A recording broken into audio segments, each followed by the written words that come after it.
Le 23e jour du 2e mois, un serviteur noir d'un pays chrétien vint en visite. Cet homme, qui devait avoir entre 26 et 27 ans, avait le corps tout noir, semblable à un bœuf. Il était vigoureux et avait la force de 10 hommes. Ce serviteur noir accompagnait un prêtre chrétien, venu présenter ses respects au seigneur Nobunaga.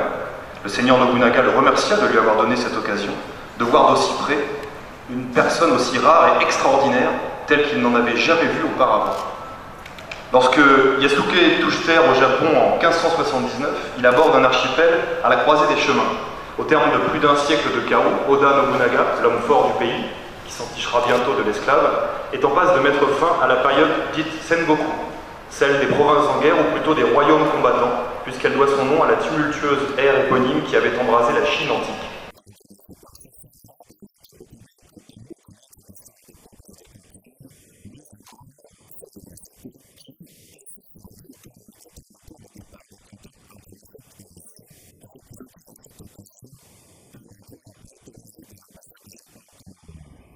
Au Cameroun, ce n'est pas beaucoup de cas qu'on peut présenter à notre histoire et notre culture.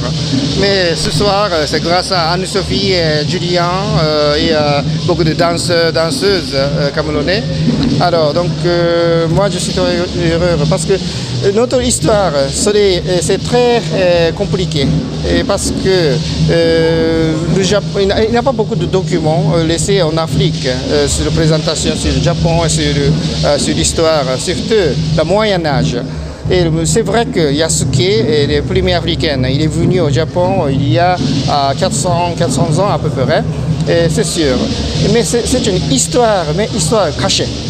Alors donc cette fois-ci, on peut révéler, on peut faire connaître notre histoire, une petite histoire, mais c'est très important parce que c'est le premier contact du Japon et l'Afrique. Une ouverture en fait sur une autre culture, mais en fait une culture qui est déjà largement connue.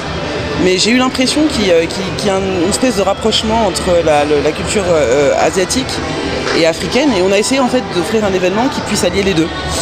Et puis de rendre hommage également au personnage Yasuke, qui est quand même un esclave qui a parcouru le monde pour rencontrer son destin et devenir samouraï. C'est quand même une histoire épique qui est assez incroyable.